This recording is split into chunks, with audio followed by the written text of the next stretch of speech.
Tenemos un panel más para ustedes antes de que se acabe la mañana. No olviden que esta tarde, empezando a las 2 p.m., tenemos otros paneles y también mañana y el jueves por la mañana.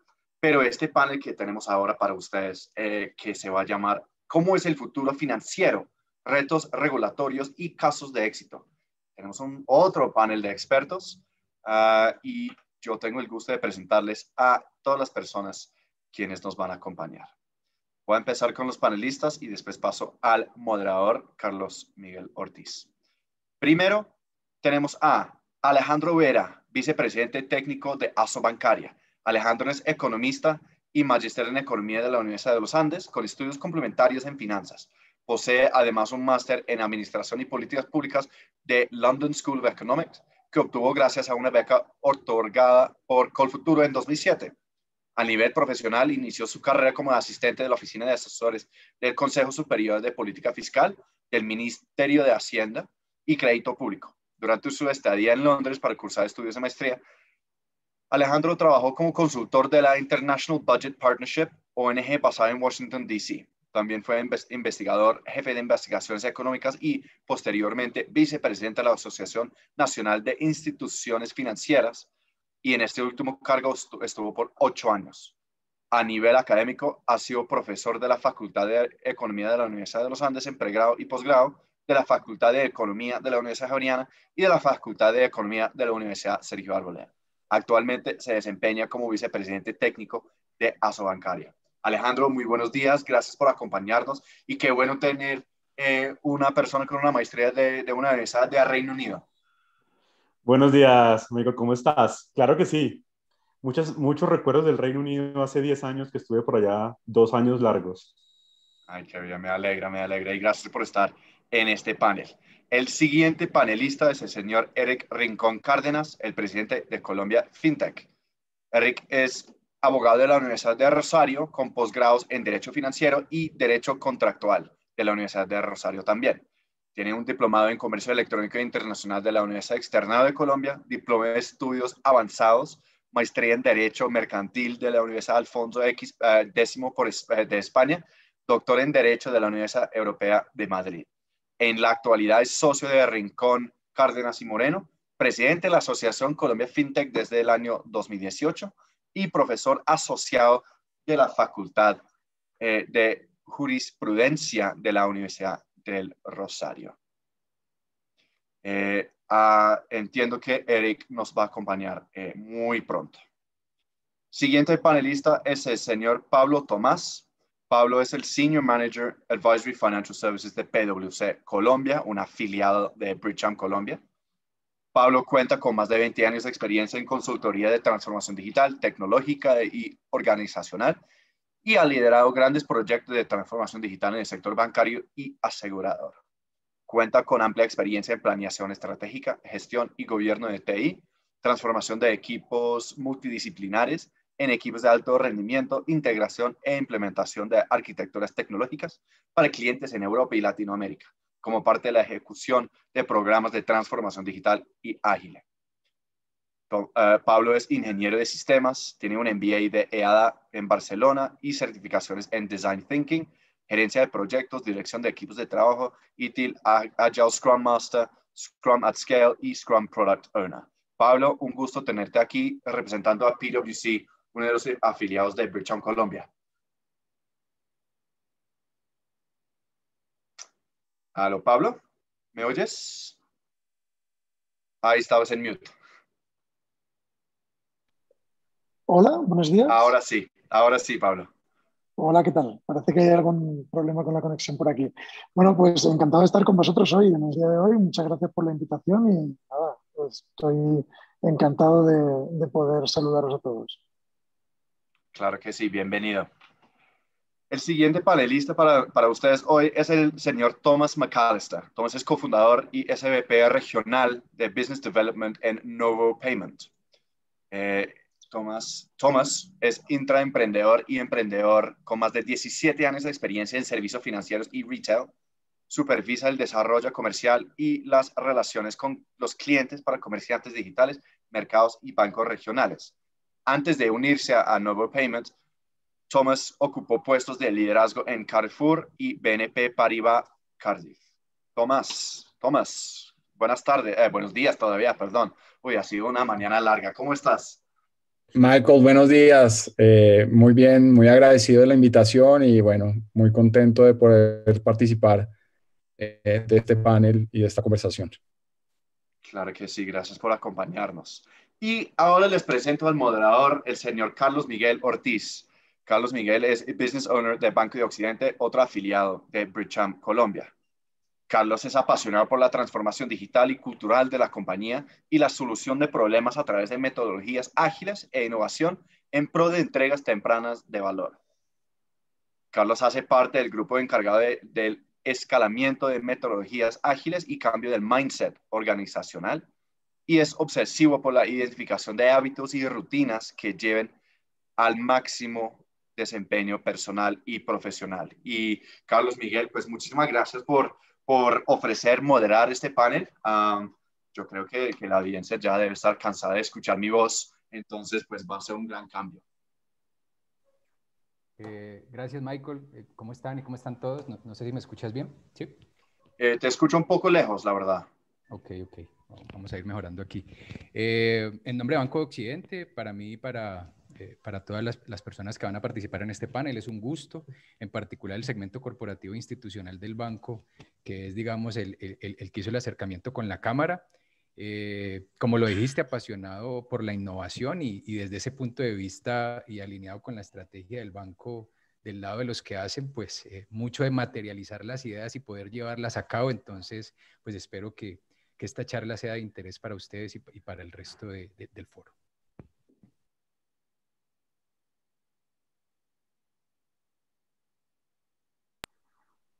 Muchísimas gracias, Carlos Miguel. Entonces, pues entiendo que ¿arrancamos? tú nos vas a liderar el panel. En este momento todavía no se encuentra el señor Eric, pero yo te aviso cuando Eric llegue.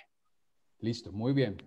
Entonces, con los buenos días para Alejandro, para, digamos, ambientar un poco aquí el grupo y el foro, vamos a hablar específicamente sobre ese futuro financiero, el futuro de la banca y también esos retos que nos esperan. Creo que hay un tema muy de actualidad, Alejandro, y yo creo que desde la agremiación y de la asociación, ese punto de vista va a ser muy importante. Nos gustaría que nos hablaras un poco de criptomonedas, de cómo es el tema de regulación de retos al interior, pues digamos, del sistema y de la agremiación, y cómo todo ese marco regulatorio pensaría uno que tiene que ir avanzando de forma rápida en paralelo con esta tecnología que creo que es normal que avance mucho más rápido que el esquema regulatorio. Entonces, Alejandro, te escuchamos. Gracias, Carlos Miguel. Muchas gracias por la pregunta. Claro que sí. Bueno, el tema de criptomonedas es un tema que ha mostrado, digamos, sobre todo en materia regulatoria, es un tema que ha mostrado dificultad al momento de que las administraciones o que las autoridades quieran incluir como este tema de las criptomonedas o de los criptoactivos dentro de la regulación del sector financiero o del mercado de valores. Y esa dificultad radica evidentemente en que no hay flexibilidad para la inclusión, e incluso a veces hay digamos, como diferentes maneras de clasificar los activos. Entonces hay regulaciones que hablan de criptoactivos, hay regulaciones que hablan de criptomonedas, y no se llega a una conclusión como homogénea de lo que se debería regular o no. A nivel mundial hay diferentes enfoques, y quisiera hablar de ese panorama mundial para poder después concentrarme un poco en lo que va a pasar, en lo que podría pasar en Colombia. A nivel mundial, por ejemplo, tú encuentras jurisdicciones como la colombiana, ¿sí? Donde las criptomonedas no se encuentran reguladas por ley. Y entonces, en ese orden de ideas, pues las plataformas transaccionales, las comercializadoras, no se encuentran sujetas al control o a la vigilancia de la superintendencia financiera. Pero sí hay conceptos, por ejemplo, de la DIAN, de la autoridad tributaria, en materia de declaración de renta, que tienen que ver con criptomonedas. Entonces le dicen al contribuyente: usted tiene que declarar todo lo que tiene, incluyendo los saldos de las billeteras con criptomonedas. Entonces es como un enfoque en el cual no hay una regulación estricta por el lado de la superfinanciera, pero hay algunas aproximaciones, por ejemplo, por el lado de la autoridad tributaria. En el caso de Estados Unidos, que es digamos, el país desarrollado más cercano, pues las leyes y las regulaciones varían de estado a estado. y las autoridades federales también tienen una interpretación para regularlo de forma diferente a los estados, entonces eso provoca como una situación confusa y casi que un enfrentamiento entre, por ejemplo, la SEC, entre el IRS, la agencia tributaria, entre la Comisión Nacional de Operaciones con Futuros y Materias Primas, y eso pues también ha llevado a un enfoque diferente en el caso de Estados Unidos. Y en Europa, uno encuentra en Suiza o en Alemania, por ejemplo, jurisdicciones donde las criptomonedas no se consideran dinero porque no son de curso legal, pero se define una regulación para que se conciban como medios de pago a través, por ejemplo, de tokens de pago, a través de tokens de activos o cosas, digamos, parecidas. Y entonces, al final, esos ejemplos lo que lo llevan a uno a pensar es que hay 3 corrientes regulatorias en el mundo en materia de criptoactivos. Una que muestra cierta flexibilidad a la hora de determinar el curso legal de los criptoactivos, que sería como el caso alemán y el caso suizo. Donde no se establece una regulación específica, pero existen normas particulares, por ejemplo, el caso tributario, caso colombiano, por ejemplo. O una tercera, que no la mencioné antes, pero que es una de carácter completamente restrictivo, donde se busca un uso completamente centralizado, y que son los casos, por ejemplo, de China, de India, o en nuestro hemisferio, el caso boliviano.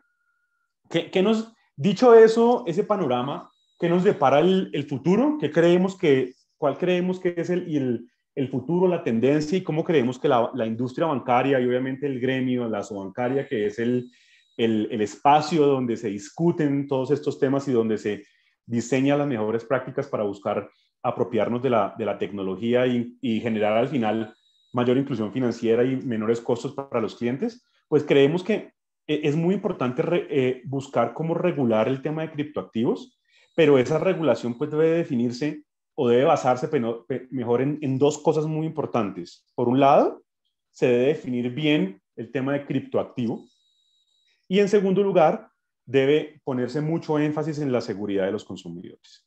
Y eso me lleva a 3 elementos para concluir un poco la pregunta que me haces. Creo que es necesario hacia futuro una caracterización y definición que no se base en una sola característica del criptoactivo, sino que elabore un concepto de carácter flexible, que involucre, por ejemplo, aspectos como los medios y sistemas de pagos, las monedas, las plataformas de smart contracts, los commodities, los mercados de valores. Creo también que es fundamental tener en cuenta los riesgos potenciales para los consumidores de los criptoactivos al momento de realizar transacciones, ya que se pueden terminar en transacciones fraudulentas, y entonces ahí aparece el tema de ciberseguridad como un elemento muy importante.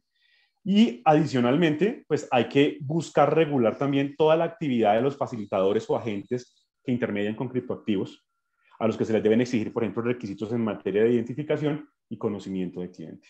Y todo esto en el marco de resaltar que los criptoactivos al final son instrumentos que han venido a revolucionar, y que esa revolución ha venido por el lado de generar eficiencias, por el lado de reducción de costos de transacción y por el lado de usar las tecnologías justamente para hacer más fácil la interacción entre las entidades y los clientes.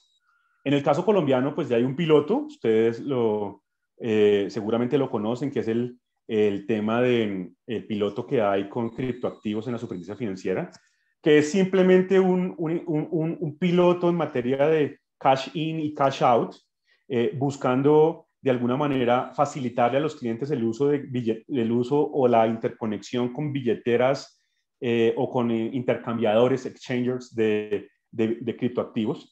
Y la banca se ha metido allí un poco para verificar temas de identidad digital, para verificar temas transaccionales, como un primer paso, buscando justamente que acercarnos a los criptoactivos, no taparnos los ojos y decirnos esto no existe, porque claramente esto llegó, es una tendencia que llegó para quedarse, pero que tenemos que ir paso a paso. El regulador también tiene que ir avanzando, ¿sí? Pero los bancos ya empiezan a dar pasos de alguna manera buscando que se puedan usar los criptoactivos para 2 objetivos muy, muy, muy importantes: ser más eficientes y reducir los costos a los clientes. No sé, Carlos. Súper interesante, Alejandro. Aquí creo que tengo un par de preguntas. Si quieres, voy a hacer un comentario, y para el resto de personas que están participando, y con la bienvenida de Eric, que por aquí lo veo ya. Qué chévere tenerte. Las personas que nos quieran ir dejando sus preguntas, por favor, vía chat, que ahí seleccionaremos algunas para que Alejandro nos nos apoye. Digamos que un poco, y más desde no tanto desde la perspectiva banco, sino un poco más financiera, uno sí pensaría que en una era digital, no estar pensando en una moneda digital, pues digamos que no parecería como consecuente, ¿no? Lo que pasa es que desde el punto de vista regulatorio, sí ve uno que hay unos retos inmensos, ¿cierto? Y si uno comienza a ver China con creo que su abanderado en ese proceso de digitalización de su moneda, pues lo que va a ocurrir es que pues todos vamos a estar casi que fiscalizados dentro del proceso transaccional, ¿cierto? Y pues ya cuando el 100% del dinero sea digital y no físico, ¿cierto? Pues entonces las personas que tengan limitaciones para acceso de servicio a Internet, servicios públicos, etcétera, pues smartphones tendrán, digamos, cierta complejidad para acceder a este mundo. Entonces, pues pensaría uno que ahí el Estado hoy provee salud, educación, pues también para este tipo de retos de transformación digital, pues vería uno ahí, digamos, desde el punto de vista regulatorio, temas muy importantes. Y el otro aspecto también, y yo creo que cuando uno ya lo ve desde el punto de vista de experiencia del cliente, pues soñar con que yo ya no tenga que sacar mi tarjeta de crédito, ¿cierto? No tanto la criptomoneda como un activo, un medio de pago, ¿sí? Un dinero digital y que yo ya no tenga que sacar mi tarjeta de crédito y mi cédula en el restaurante, sino que pueda ser mi dedo o mi iris el que finalmente termine generando la transacción. Son retos bien interesantes que nos podían traer este tipo de, digamos, este tipo de nuevas tecnologías, ¿no? No sé cómo Alejandro lo vea y no sé si Tomás o Pablo o Eric quieran hacer ahí alguna intervención. Pues, mira, yo totalmente de acuerdo contigo. O sea, no estar pensando en temas en moneda digital ya pues, es un tema que no tiene sentido en este momento, y eso involucra de alguna manera todos los actores del ecosistema, los que estamos acá, y involucra al gobierno nacional, porque tiene que haber una política pública clara al momento de poder poder usar todas estas herramientas tecnológicas. La más clara la has mencionado tú, tiene que haber posibilidad de acceso a Internet en todas las partes del territorio nacional, porque si no empezamos a tener problemas. Ha habido algunos avances, por ejemplo, el tema de los corresponsales móviles ya empieza por lo menos a decirle a uno, hay unas áreas que son muy dispersas, donde el acceso a Internet es muy complicado, pero ya se puede llegar por lo menos a través de corresponsales móviles. Seguramente vamos a tener que seguir diseñando herramientas tecnológicas, y creo que lo que yo te digo, al final, todos estos temas que tú has mencionado, todos estos temas de identidad digital, temas de trazabilidad, lo que tienen que buscar un poco es que el cliente sea el gran beneficiado, que el cliente incurra en el menor costo posible, que tenga la mayor eficiencia, y de alguna manera pues es lo que estamos buscando. Yo diría que no solamente los bancos, todo el ecosistema. Sí, a mí me gustaría, me parecen muy buenas las aportaciones que está dando Alejandro y la reflexión que estaba comentando Carlos. Hay un tema de confianza detrás de la adopción regulatoria, ¿no? Al final, yo recuerdo, yo estuve trabajando en España como parte del equipo pionero que trabajábamos en administración electrónica. Por aquella época, 2005-2007, se aprobó una ley pionera a nivel mundial. Digamos, España fue una potencia en desarrollo de la administración electrónica y se basó fundamentalmente en la adopción de la confianza de la identidad digital. Entonces, hoy día, desde hace ya 15 años, todos los españoles en nuestra cédula, o el DNI que llamamos nosotros, tenemos un chip que tiene un certificado digital exactamente con la misma criptografía que tiene el blockchain o que tiene el Bitcoin, exactamente con la misma. Recordar que el Bitcoin se creó en 2009, después de la crisis del 2008, pero con tecnologías que ya estaban absolutamente, digamos, dominadas, ¿no?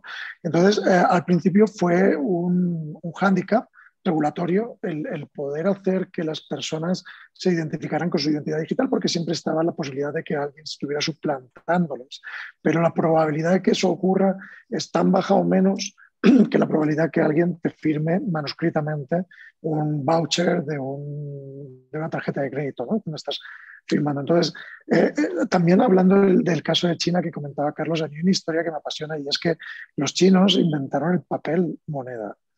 Y eso fue un salto tremendo, ¿no? En la mentalidad de la época. Cuando eso llega a Europa, al principio era impensable sustituir el oro o cualquier otro patrón físico por un patrón papel que al final se puede quemar, ¿no? Entonces, ¿qué está pasando hoy día? Que China, que en el año 2000 tenía 25 millones de internautas, hoy tienen 900 millones de internautas.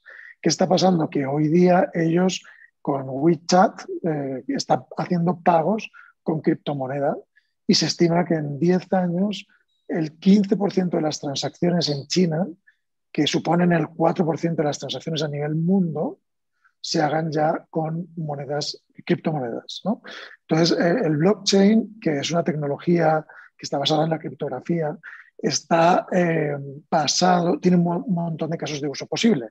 Uno de los casos de uso, como bien decía Alejandro, son los criptoactivos, es decir, ahorros, inversiones, wealth management, pero digamos lo que llega a popularizar esto, que es un poco por donde quiero enlazar con la idea de Carlos, en realidad son los pagos.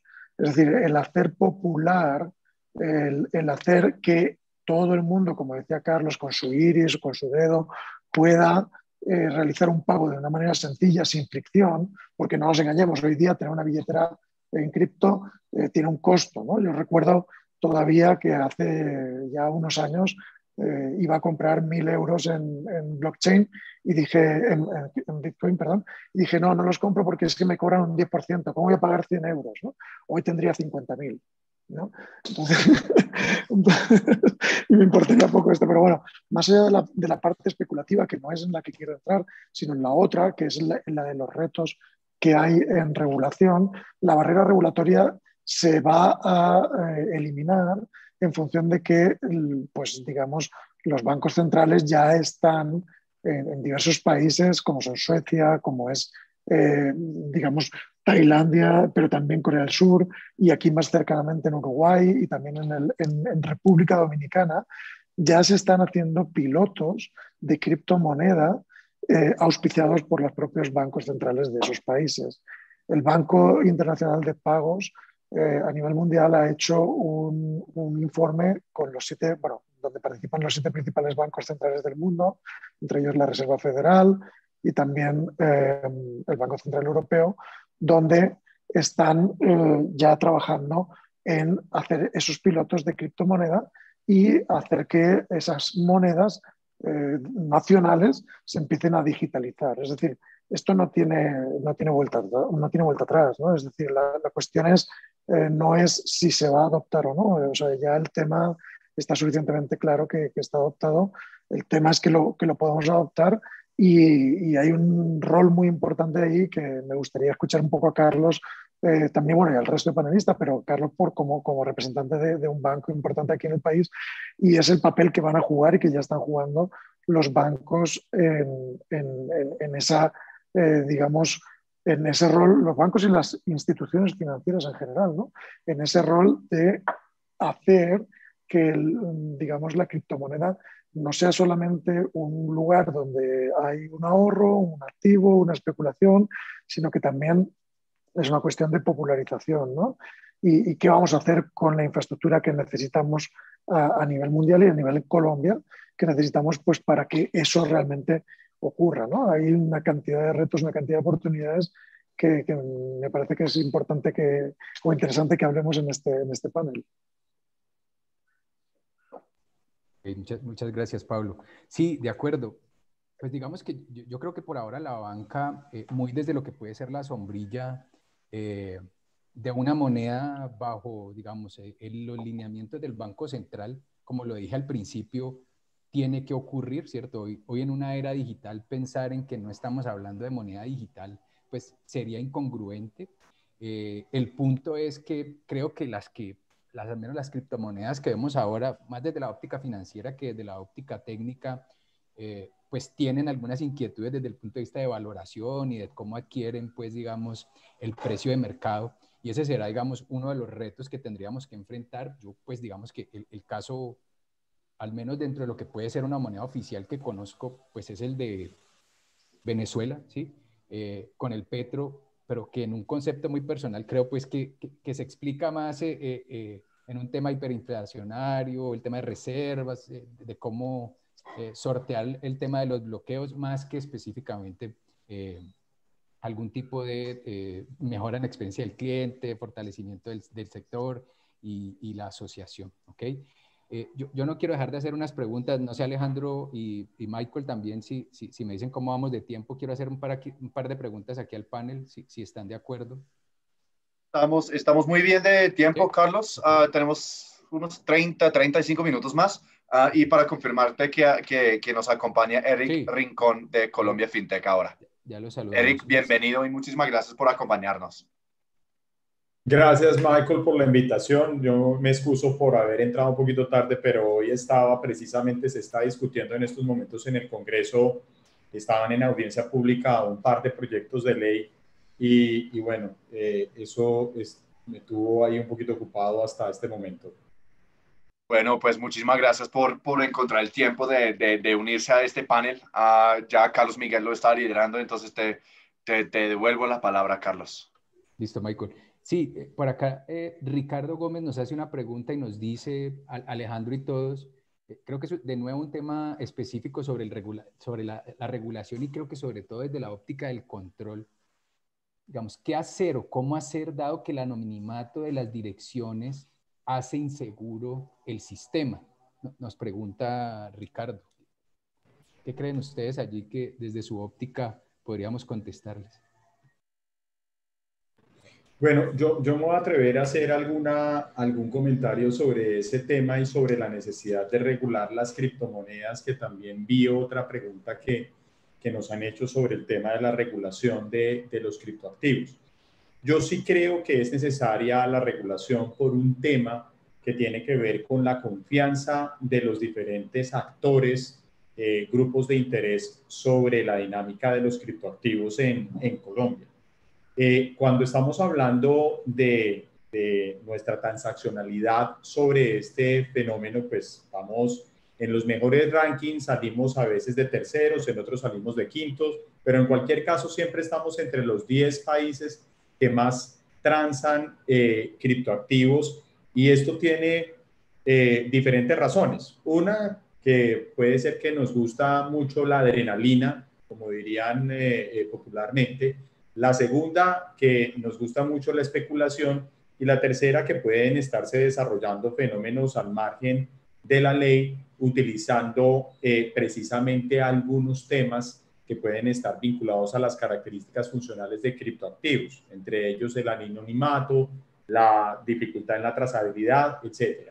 Este es un fenómeno que no ha sido desarrollado de manera reciente, es decir, ya ahí existen task force internacionales, un grupo como el Grupo de Acción Financiera Internacional, el GAFI, ha venido desarrollando ya diferentes criterios y condiciones para lograr eliminar o mitigar de una manera eficiente riesgos vinculados al lavado de activos y financiación del terrorismo en este tipo de activos digitales.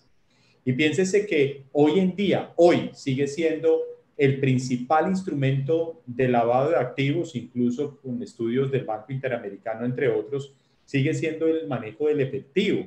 Vehículos financieros tradicionales también son utilizados para el blanqueo de capitales, en fin. Yo siempre digo lo siguiente, y es que señalar a Bitcoin o a los criptoactivos en general de la posibilidad de que haya un incremento en el lavado de activos y la financiación del terrorismo en Colombia es tanto como echarle la culpa de la infidelidad al sofá. Y resulta que pues no es así. Estamos hablando de que se puede utilizar muchos vehículos financieros convencionales, tradicionales para lavar plata, como también podrían ser utilizados los criptoactivos. Pero ¿qué es lo que ha ocurrido? Que en Colombia, si bien hay una regulación agnóstica, porque aquí ni prohibimos ni habilitamos expresamente a través de regulación, lo que sí hemos hecho es que vía supervisor financiero y en instrucciones dirigidas desde supervisor financiero a sus vigilados, se ha definido que no se puede prestar o poner a disposición infraestructura financiera vigilada para el desarrollo de operaciones con cripto.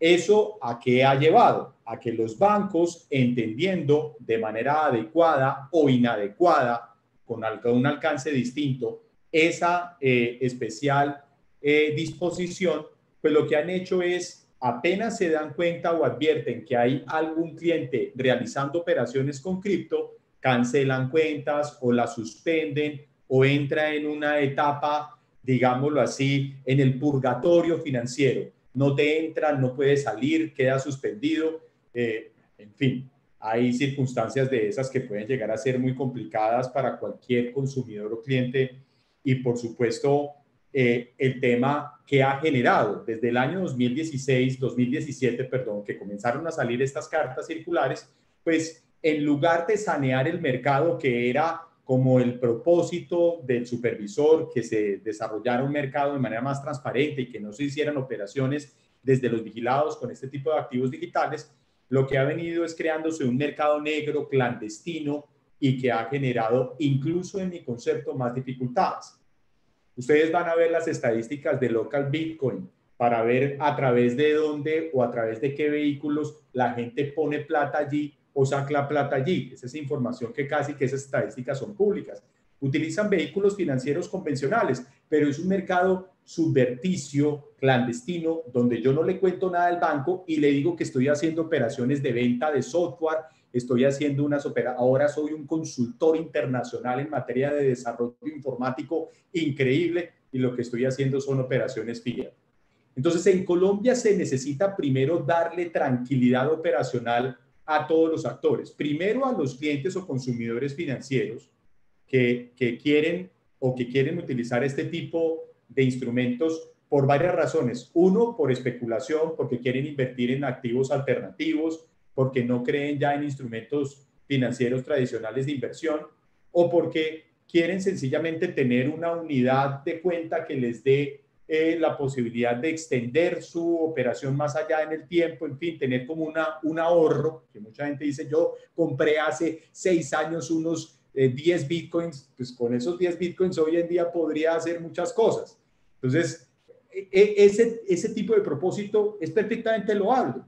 Y si uno define reglas para las exchange, para las plataformas de intercambio, ¿sí?, en cuanto a la adopción de mecanismos que permitan mejorar el conocimiento del cliente y que permitan mejorar su control antilavado, pues se va a hacer posible que eso sea, que ese mercado sea realmente transparente. Lo que hoy en día se está haciendo de prohibir en vez de regular, lo que genera es mercados clandestinos y complicados.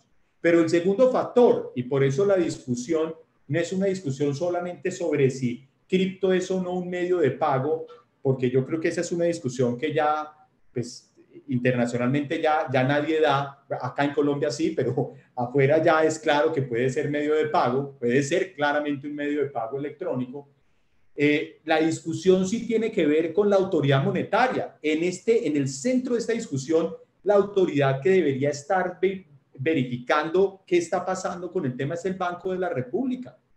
¿Por qué? Porque es que hay riesgos cambiarios o cómo se están enviando las remesas para la población migrante en Venezuela o cómo se están haciendo todos estos sistemas de intercambio para remesar a lo largo de toda Latinoamérica. Es que no es un caso únicamente colombiano y eso puede llegar a estar generando fricciones importantes desde el punto de vista de la política cambiaria. Ni siquiera es de la emisión del papel moneda. La discusión sobre si cripto es o no una moneda, pues claro que no es una moneda de curso legal, pero ya hay países que incluso la han adoptado. El caso del yuan digital en China, el caso de la Reserva Federal, que ya ha dicho que en el año 2022 están planteando el tema del dólar digital.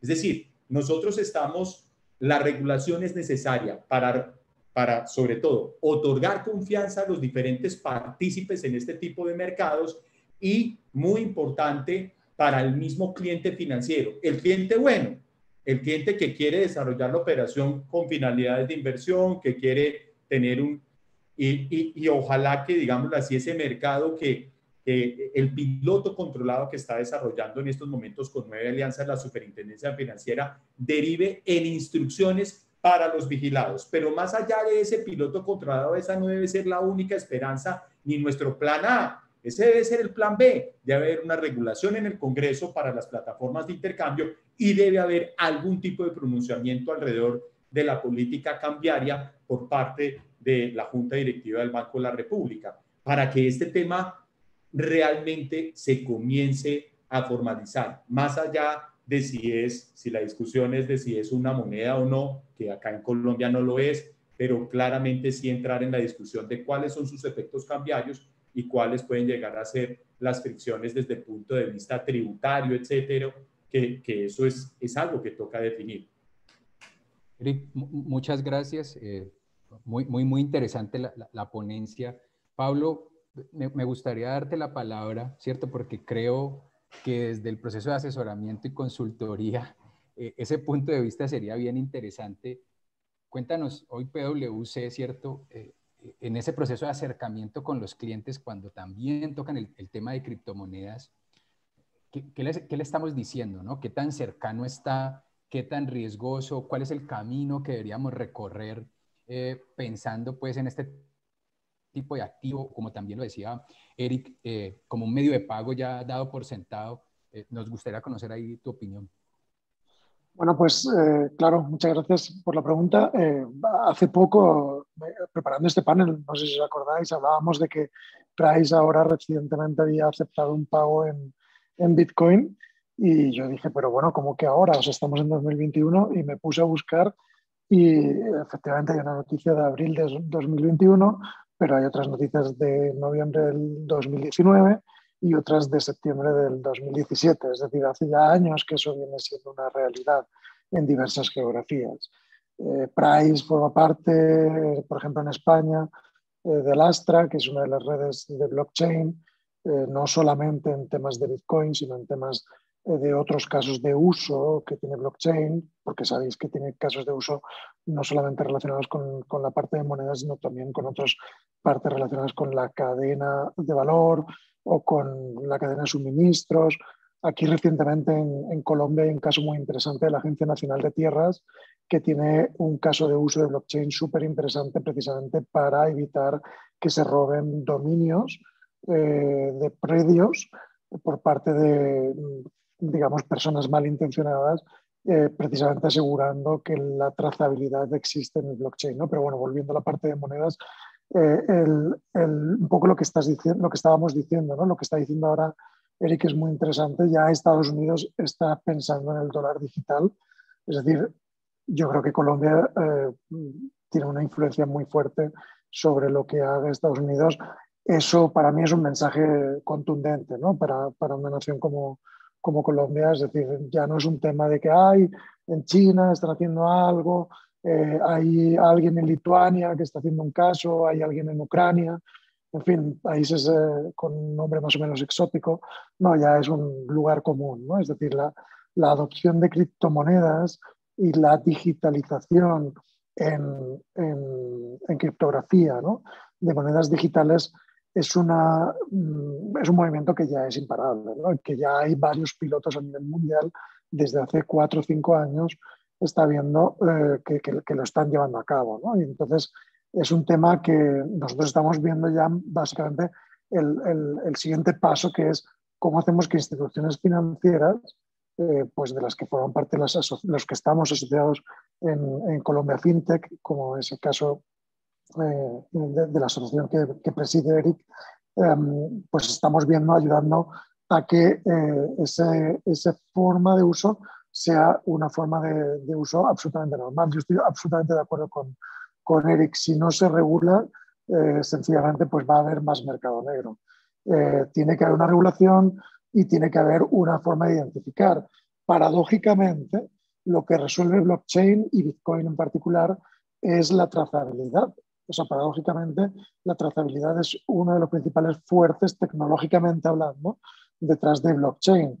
Y sin embargo, por cómo nació Bitcoin, porque es verdad que Bitcoin nació de alguna manera como algo rebelde, como una respuesta, digamos, de un tipo de comunidad a una crisis que fue la del 2008, donde digamos, el establishment fue señalado, ¿no? De cierto culpabilidad, etcétera. Bueno, pues claro, nace alrededor de una falta de trazabilidad, no de la transaccionabilidad, sino de la autoría detrás de la transaccionabilidad, ¿no? Entonces, para mí es absolutamente importante empezar por ahí, como lo mencionaba antes, es decir, la identificación digital, y esa es una de las mesas de trabajo en la que estamos en Colombia FinTech, por ejemplo. La identidad digital es una de las primeras bases para sentar confianza. Esa confianza de la que habla Eric, con la que estoy absolutamente de acuerdo, porque esa confianza es la que necesitamos generar como la parte basal. Yo recuerdo los primeros pasos, y vuelvo al símil de la administración electrónica, los primeros pasos de administración electrónica que yo recuerdo en España hace más de 15 años, realmente fueron infructuosos precisamente porque no se puso el énfasis necesario en la identificación digital. Una vez superada esa barrera, y básicamente se superó haciendo que 40 millones de personas tuvieran su chip digital, igual que pasa en Chile, igual que pasa en muchos otros países. Bueno, pues una vez superada el conocimiento del cliente, digamos, empieza a haber una confianza mayor. En otros países se ha resuelto de otra manera, es decir, en China se resuelve de otra manera, que es con una adopción popular, y esa adopción popular, es decir, yo hablaba antes de que 900 millones de chinos tienen hoy día acceso a Internet frente a 23 millones, pero de esos 900 millones prácticamente la totalidad accede a Internet con un celular, no con un computador. Son casos culturales distintos.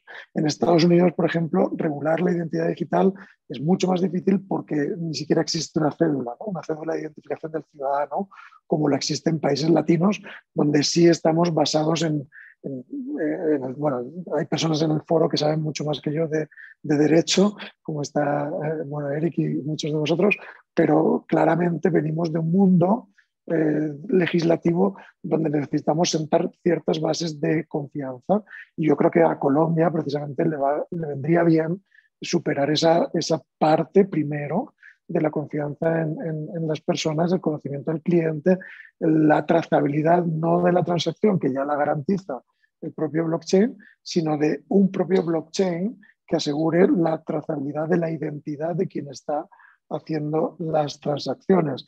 Y eso no es difícil de resolver técnicamente, ¿no? Entonces, creo que esos pilotos que está mencionando Eric, que están ocurriendo en la superfinanciera, son muy importantes, y como él, creo también que no es condición necesaria, más no es condición suficiente, ¿no? Entonces yo creo que ustedes en los bancos y en las asociaciones bancarias, como el caso de Alejandro, pues tienen una oportunidad de oro de establecer, de mirar en otras geografías, y en otras geografías no solamente la estadounidense, que sí es un referente, pero culturalmente no es tan parecido como lo es otros países, como es la Unión Europea o como es el propio España, y no lo digo por nada, sino porque nos parecemos más culturalmente, para superar esas barreras, como se está haciendo en la red Alastra en España, por ejemplo, que ya hay varios pilotos precisamente que superan esa parte, ¿no? Y ya creo que hablé demasiado. No, está muy bien, Pablo, muchas gracias. Les propongo al panel, si están de acuerdo, que vamos cerrando el tema de criptomonedas, y para entrar, y si te parece, Tomás, pues si quieres de la mano, arrancamos, y Alejandro también, y Eric, por supuesto, y Pablo, hablar, digamos, de este segundo gran tema, que es un poco el futuro del sector financiero, ¿cierto? De cómo estamos abordando hoy desde de las diferentes agremiaciones y desde las diferentes entidades, todo el tema de adaptación y de transformación digital, ¿cierto? Y de innovación, que creo que es parte de lo que nos está llamando. Yo no sé, César, si de pronto tienes por allí la presentación para ir simplemente, yo soy muy visual, haciendo ahí un recorrido corto, y vamos interactuando con todo el panel sobre ese futuro financiero, porque creo que también Tomás desde el sector real, me imagino, y Pablo desde PwC también tendrán muchas cosas que aportar. Ok, si la proyectas. Bueno, muy bien.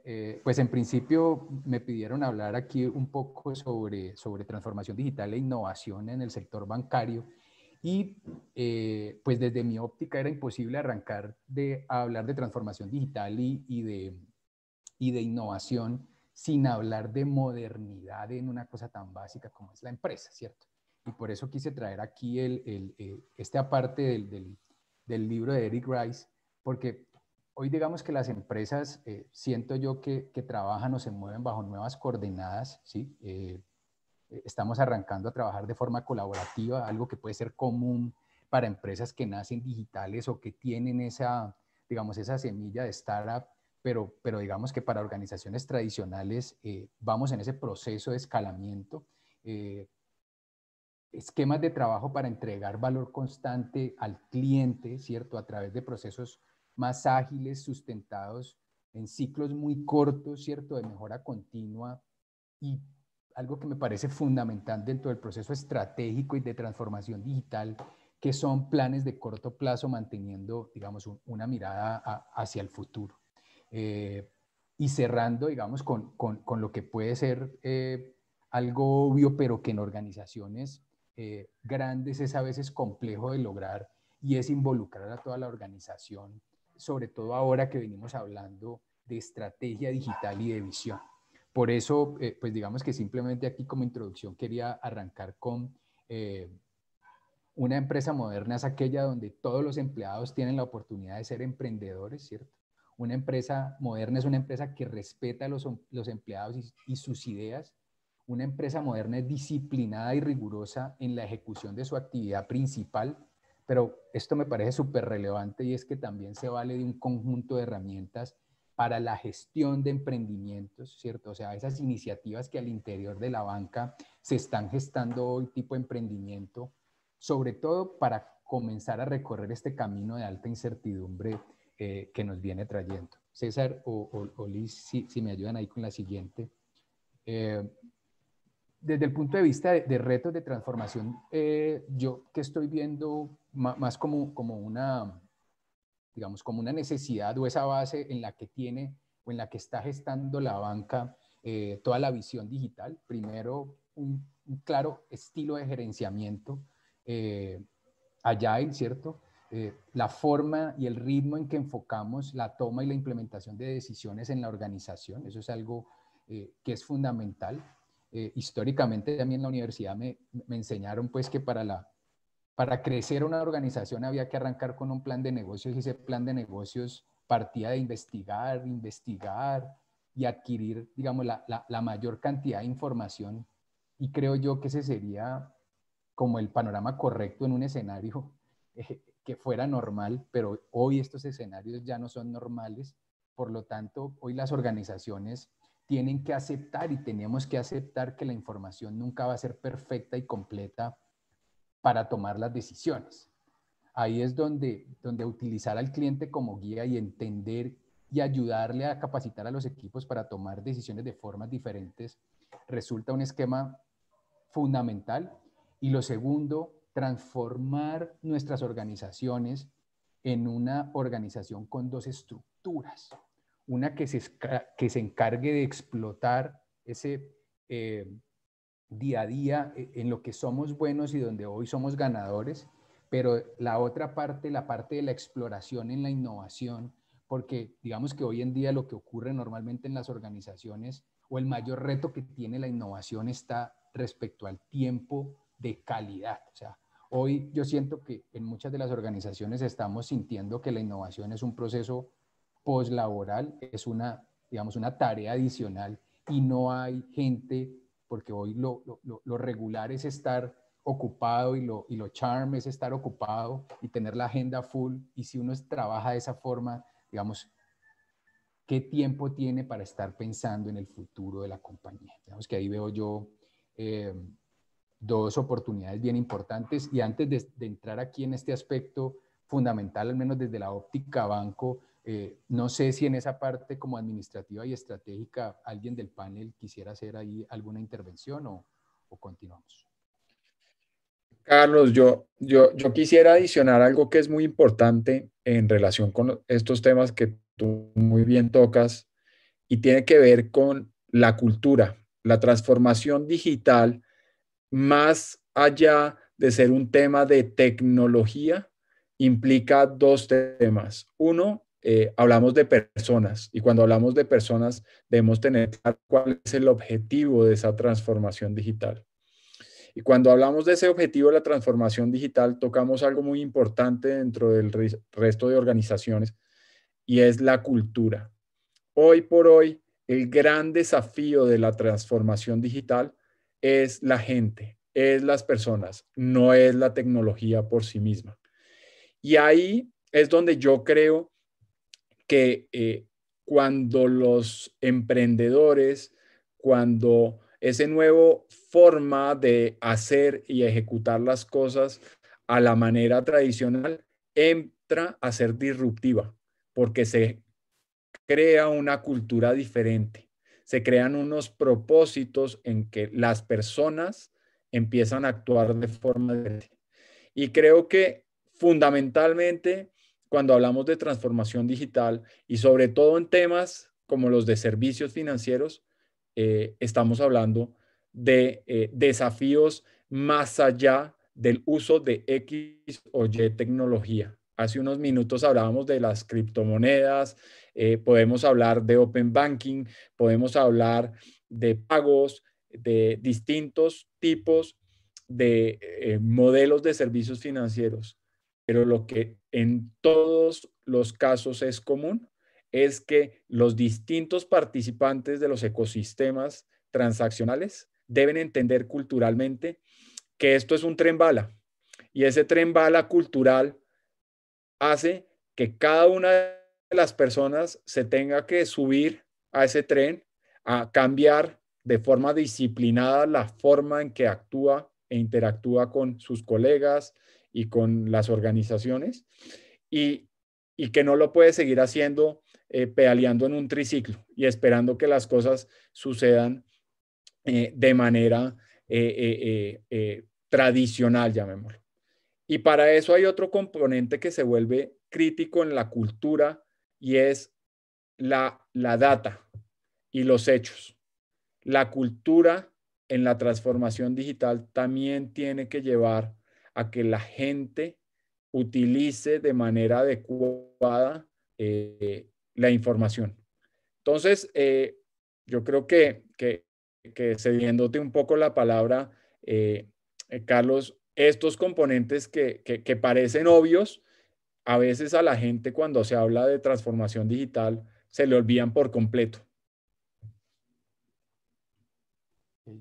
Muchas gracias, Tomás. Y voy a cerrar entonces con esta diapositiva, otra sección, y de pronto ahí le pido a Eric o a Pablo o a Alejandro también que discutamos un poco. Si quieres, no, la anterior, por favor. Porque yo sí siento que desde el punto de vista de transformación digital, al menos desde nuestra perspectiva, el sector bancario lo viene haciendo bien, ¿sí? Sin querer entrar, pues, digamos, como en esas calificaciones de qué tan disruptiva es la innovación, si es marginal, ¿cierto? Si es incremental. Yo siento que el banco en general, que los bancos en general, lo venimos haciendo bien y yo creo que hay que partir de una realidad que no solamente se da en el banco, sino en los bancos y en todos los sectores, y es que pues hay que entender que en la medida en que algún servicio o que una actividad económica sea susceptible de que alguien la digitalice, pues está partiendo de una mejora en experiencia de usuario y una eficiencia. Entonces, ahí claramente hay digamos, un insight que yo siento que los bancos hemos venido entendiendo y trabajando. Y frente a los dos caminos que yo he visto en la transformación digital, al menos siento que el modelo de negocio, pues yo no lo he visto con cambios sustanciales, pero sí siento que en el tema de experiencia del cliente, la palanca de transformación digital en los bancos viene siendo la bandera, ¿cierto? Y ahí, pues simplemente recordar cómo el proceso de operación bancaria hace 20 años, ir a una oficina, hacer fila, una respuesta que podía demorar a una solicitud en 3 semanas, ¿cierto? Yo creo que desde el punto de vista, al menos de estos sectores tradicionales, los bancos lo vienen haciendo bien. Y para un ejemplo, pues, digamos, el crédito vehicular que tiene Banco de Occidente, que hoy digamos, la respuesta la entregamos en 5 minutos. Yo siento que desde esa óptica, en general, el sector viene apalancándose bien en la transformación digital, ¿sí? Muy seguramente nuestros padres serán la última generación que quiera ir a una oficina, pero desde el punto de vista, digamos, de la actividad tradicional, ¿cierto? En esas actividades de captación, pues, de depósitos, de colocación y de financiación y de transaccionalidad de medios de pago, Todavía seguimos en esa búsqueda del nuevo cambio, ¿cierto? Pero nos hemos concentrado en la forma en que el cliente interactúa con esos servicios. Y ahí es donde yo siento que el banco y los bancos venimos agregando valor, ¿sí? ¿Qué es lo que le interesa? ¿En qué invierte? ¿De qué forma gasta la plata? ¿Sí? ¿Cuánto se gasta al año en suscripciones digitales? Yo no sé si esos gastos hormiga, ¿sí? O sea, ¿de qué forma? Y aquí un poco tomando el cierre de Tomás, esa data comienza a ser utilizada por el banco en pro del cliente. Y yo ya no comienzo a hacer push sobre el producto, sino que en función de la necesidad de mi cliente comienzo a orientarlo, a educarlo y a enseñarle la mejor manera de hacerlo, ¿sí? Hoy los productos que tenemos permiten bolsillos para ahorro, permiten una discriminación de los gastos. Cosas de ese estilo, veo yo que la banca en general viene haciendo las cosas bien. No sé si desde la óptica de la consultoría, Pablo, no sé si desde Colombia FinTech Eris o Alejandro desde la asociación quisieran ahí hacer algún complemento sobre estas oportunidades de transformación digital en el... A mí me gustaría... Ay, perdón, adelante, adelante. Perdóname. No, esa es una perspectiva súper interesante, pero es como si nos estuviéramos viendo el ombligo, ¿no? O sea, ¿cómo está mi ombligo? Bien, yo lo veo bien, pero hay que preguntarle al del frente cómo lo ve. Y ese, a veces, digámoslo así, ese es el tema que puede pasarle a las fintech también, le pasa a todo el mundo.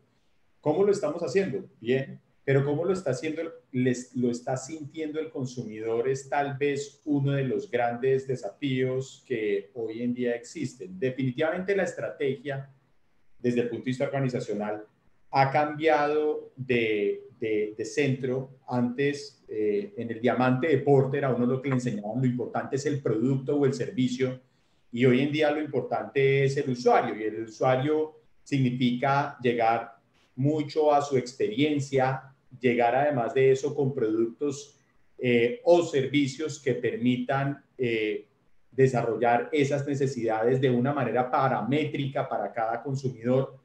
Y es ahí donde yo siento que los bancos han hecho un esfuerzo muy importante en la omnicanalidad, en la cobertura, pero siguen trabajando en algo que todos estamos trabajando, y es en cómo llegar a combinar diseño, tecnología, experiencia de usuario, agilismo en la operación. Un consumidor financiero hoy en día podría decir, tal vez diseño y tecnología ya lo estamos logrando. Tal vez el tema del agilismo no tanto, y ese es un tema que puede llegar a ser parte de esa transformación digital. Yo siento que la operación, además de eso, en los diferentes modelos de transformación bancarios pueden existir dos grandes bloques de desarrollo. Unos que han adoptado como un eje estratégico transversal dentro de su organización la innovación y la incorporación de tecnología, y otros que han decidido armar eso en un laboratorio. Yo tengo allá un laboratorio y ese laboratorio se encarga de producirme los productos o servicios con los cuales yo me voy a transformar. Y hay otros que hacen la transformación dentro de su organización. Los dos modelos son posibles, ¿sí? Tal vez en uno de ellos se logra llevar esa innovación a que tenga tanta capilaridad con toda la organización que logre finalmente convertirse en algo que casi que transpira a toda la gente, ¿no? Y eso es algo interesante. Algunos bancos hoy en día tienen una gran motivación hacia la tecnología. Hay desarrollos fintech dentro de los bancos muy importantes. Si no, hablemos de dos billeteras, las dos billeteras digitales más que tienen más usuarios en el país son de origen bancario. Y por otro lado, están algunos bancos que han tomado la decisión de desarrollar esto. Entonces traemos a solamente egresados de Boston, a los grandes consultores, McKinsey, Accenture, cualquiera de esos, y que nos desarrolle o nos definan lo que va a ser innovación. Y entonces nos entregan el producto a las áreas misionales de cada banco que no hemos participado en eso y nos toca apropiarlo. Ahí puede haber un error, puede haber un choque. Entonces, yo siento que lo importante hoy en día en las organizaciones bancarias es sobre todo tratar de llevar la innovación a que sea un eje estratégico transversal que venga desde arriba hacia abajo al interior de la organización, que muchos están en ese camino y están desarrollándolo de esa forma. Y creo yo que ahí incluso el fintech o la experiencia fintech puede generar esa frescura, ¿no? Puede darle ese tono de frescura a algunos productos y creo mucho en la fintegración, eso también hay que decirlo, esa posibilidad de trabajar de manera colaborativa entre empresas o emprendimientos de base tecnológica que desarrollan productos o servicios financieros utilizando tecnología y los bancos convencionales.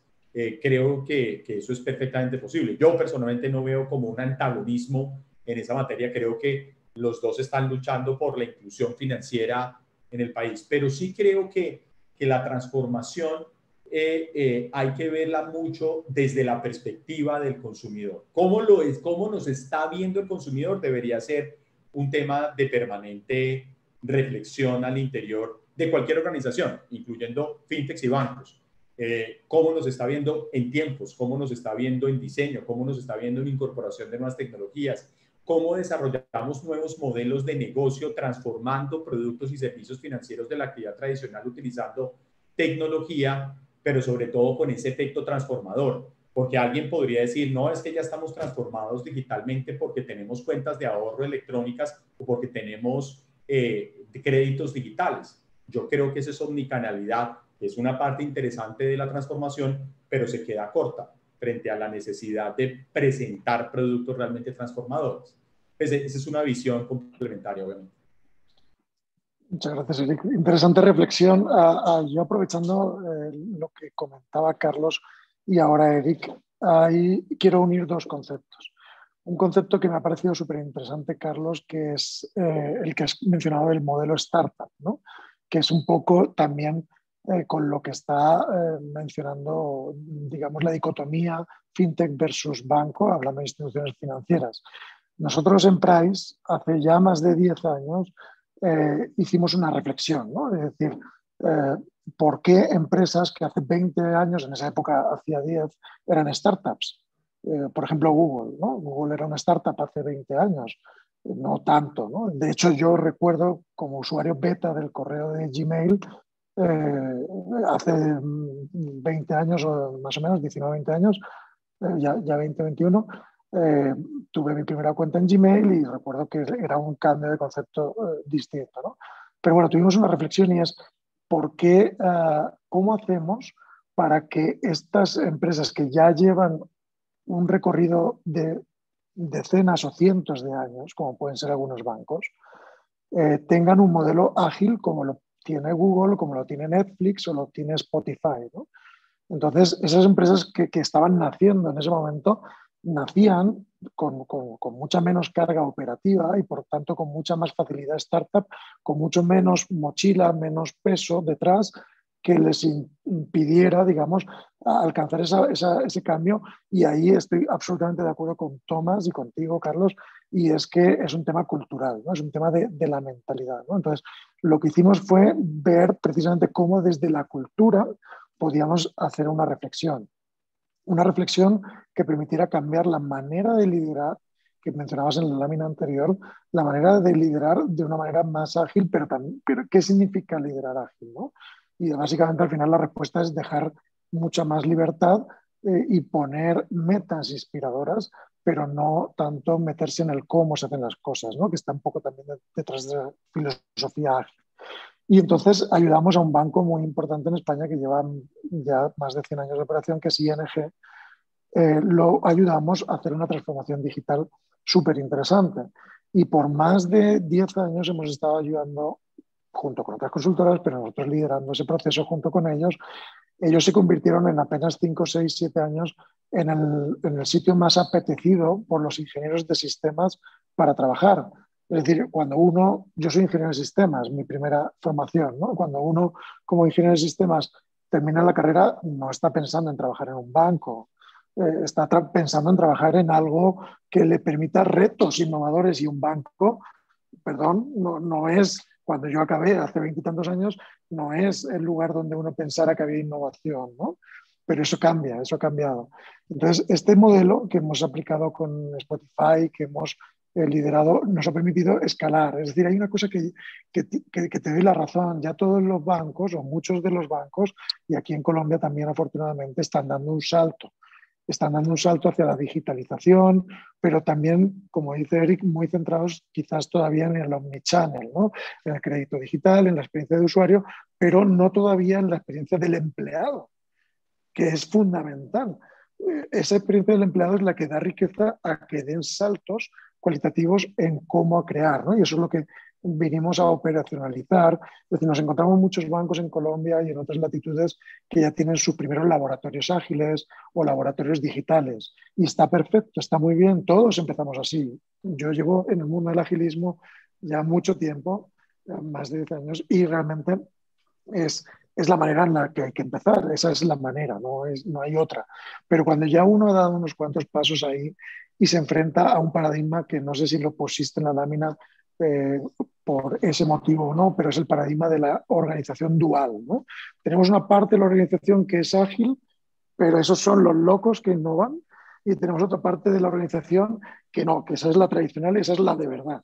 Y ahí está el presidente, y ahí están los vicepresidentes, y ahí no me toquen esa parte, porque esa es la que realmente sienta la plata, ¿no? Y la que al final lleva las cuentas y la que rinde contra la superfinanciera. Y no, los locos son los que innovan y nosotros luego después vemos cómo les administramos la platica. No, esa manera de hacerlo la rompimos, se rompió. Y estamos ayudando a un banco aquí en Colombia, que tú debes conocer bastante bien, Carlos, y estamos ayudando a hacer esa transformación ágil. Y la estamos ayudando a hacerla de cabo a rabo, desde el presidente hasta abajo. Y están inmersos todos los presidentes, vicepresidentes. Y es un proyecto pionero en Latinoamérica. En Latinoamérica se pueden contar con los dedos de una mano, pero de una mano incluso mochita, quienes están haciendo esas innovaciones hoy día. Y en Colombia hay un banco que se está atreviendo. ¿Y cuál es el objetivo al final? Hablar de tú a tú en transformación del modelo de negocio a esas fintechs que lidera la asociación de Eric, que tienen un modelo pues mucho más sencillo, porque también están dedicadas a algo muchas veces un poco más de nicho, ¿no? Un poco más hacia pagos, un poco más hacia un determinado sector, pero lo bueno es que lo estamos pudiendo hacer desde una manera mucho más integral. Y para cerrar esa intervención, la base, y estoy 100%, empieza con un cambio en la mentalidad. Porque si no hay ese cambio en la mentalidad y si no hay un salto al vacío, ¿no? Un salto de me atrevo y voy a hacerlo, y como decía también Eric, no que venga una consultora, no quiero mencionar los nombres de la competencia que ha mencionado Eric muy amablemente, pero precisamente ese tipo de consultoras te dicen, aquí tengo un papel súper bonito, un PowerPoint que te dice cómo lo vas a hacer. No, la idea no es esa, la idea es hacerlo de la mano, hacerlo conjunto y atreverse a dar el paso de forma conjunta, de la mano, y saltar juntos al vacío. Porque sí, da un poco de miedo, pero al final, ya cierro con una anécdota. Yo soy español, llevo ya muchos años en Colombia, bueno, ya llevo 7 años en Colombia, mi esposa es colombiana, conozco Colombia desde hace 18 años, amo Colombia, pero todavía recuerdo exactamente mi primera impresión cuando vine a Colombia. Y es que encontré 2 cosas. Una, bancos en centros comerciales. Eso es impensable en España. El suelo es demasiado caro en un centro comercial para que un banco lo pague. Y segundo, colas. O sea, la gente ama ir a los bancos, amaba y ama ir a los bancos, cada vez menos, afortunadamente, pero ese salto para mí, digamos, fue un cambio de mentalidad muy fuerte, porque yo no piso un banco desde hace 20 años y trabajo para bancos, mis clientes son bancos, solo piso, me refiero como cliente, no piso un banco desde hace 20 años como no sea para hacer una hipoteca, y eso porque todavía es un proceso más o menos lento, ¿no? Pero cada vez menos. Lo que quiero decir es que los clientes no queremos ir a los bancos, los clientes queremos que nuestros bancos, como tú lo estabas diciendo, nos acompañen, piensen en cuál va a ser nuestra forma, nuestra siguiente necesidad, nos ayuden a pensar cómo damos pasos para, digamos, endeudarnos, pero de manera inteligente, y ese tipo de relación que se establece. Y al final eso no lo da una experiencia donde uno tiene que pasar por un paz y salvo, tiene que pasar por una serie de trámites que no le gustan, ¿no? Entonces, yo les invito a que hablemos sobre el tema de la transformación cultural, que es Muchas la que gracias, está sí. detrás de todo esto. Voy a confesar algo porque me encanta haber escuchado ese mindset agile, porque tengo que confesarle a todos aquí algo. Cuando vi la promo que montaron todos con saco o corbata y yo era el único en camisa y dije, pucha, pero sí, entonces dije, sí, pero hoy que los escucho hablar y al menos en el banco, pues estamos buscando eso, ¿cierto? Estamos buscando ese trato más casual, más cercano con el cliente, y es parte del objetivo que tenemos. Y me gustaría, no sé si Tomás, porque creo que hemos escuchado el punto de vista de la consultoría, del banco, pero ahora sector real, ¿sí? Yo no sé si muy corto, porque creo que Michael me está diciendo que, Michael, si tú me dices cuánto tiempo tenemos para que cerremos con Tomás, ¿si te parece? Podemos cerrar con Tomás, claro ¿Sí? que ¿Está sí. bien? ¿Te parece, Tomás, que cerremos como con tu punto de vista desde, sí? Sí, pues mira, nuestra experiencia es más de 12 años hablando en temas de transformación digital de servicios financieros. Es decir, nosotros incluso nacimos antes de hablar del término fintech. De hecho, cuando hablamos de fintech, un poco dijimos, uy, ya no tenemos que decir somos un perro a rayas. Y en ese contexto, yo creo que hay tres temas en la experiencia que me parecen importantes. Uno, los servicios financieros están abocados para solucionar temas asociados con el mundo transaccional, el acceso a bienes y servicios. Y eso nunca podemos desconocerlo. Creo que Pablo tocó algo y creo que no ha cambiado, Pablo, y al comentario de Carlos en relación con, ve a un centro comercial en el año 2021 en pandemia, que seguimos en pandemia, y te aseguro que un 15 o un 30, todos los bancos hay cola en el cajero electrónico, te lo puedo asegurar y garantizar. Entonces yo creo que ahí hay un primer gran question mark en si el propósito del banco está cumpliendo realmente con los objetivos planteados. Eso es lo primero. Y suena un poco duro, pero es una realidad. Y el futuro debe llevarnos a cambiar ese tema. El segundo es, oye, las inversiones que yo estoy haciendo eh, al final del día están cumpliendo también con ese propósito. Y creo que es una gran pregunta y es los distintos actores del ecosistema hoy de servicios financieros y ahí vemos a todos los actores, ahí vemos bancos, fintechs, incluso comercios que hoy en día están incursionando porque nadie les ha resuelto su problemática. Pues, oye, las inversiones que se están haciendo, uno, me están trayendo nuevos clientes, dos, me están generando mayor valor. Y voy a decir algo, Nubank vale más hoy por hoy que muchos de los bancos tradicionales del país. Y en ese contexto, yo creo que un poco para cerrar, los servicios financieros se están mutando y los actores tienen que entender cuál rol tienen y hacia dónde quieren ir. Y tenemos que ir no solamente a hablar, porque algo que también sucedió en la pandemia es que la gente habló durante muchos años y al final del día, en la ejecución, nunca hicieron nada.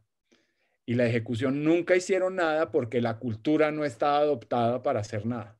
Hicieron muchas interfaces, pero la realidad que tenemos hoy por hoy y nuestra experiencia es el futuro tenemos que construirlo ejecutando y ejecutando entre todos. Entonces, para un poco para poner esto, yo creo que las instituciones financieras están invirtiendo, quieren ir, van a llegar, pero hay mucho por hacer aún. Y yo creo que Eric también tocó un tema y es, el mundo hoy cambió. Uno solo no puede llegar a cumplir con el propósito o los objetivos. Hay que trabajar en conjunto. Hoy en día nosotros trabajamos con bancos, con fintechs, con merchants y con distintos actores. Y todos al final tienen una intersección. Y todos tenemos que entender de una u otra manera que los servicios financieros no son de uno solo. Son al final del día la intersección entre cada uno de estos actores del ecosistema. Y también trabajar con la Cámara de Comercio Británica en Colombia, que nosotros les podemos hacer esos vínculos entre Reino Unido y Colombia. No, qué buenas palabras, Tomás, para cerrar. Yo creo que podríamos hablar de este tema durante 2, 3 horas más, pero desafortunadamente se nos ha acabado el tiempo. Quiero agradecerles a Tomás, Pablo, Alejandro y Eric por su participación en esta reunión, en este panel, y claro que sí al señor Carlos Miguel Ortiz por su moderación y su input en esta charla. Muchísimas gracias a todos ustedes. Bueno, Muchas muchas gracias. gracias, Philip, en nombre de Banco Occidente y en el mío. Muy amable.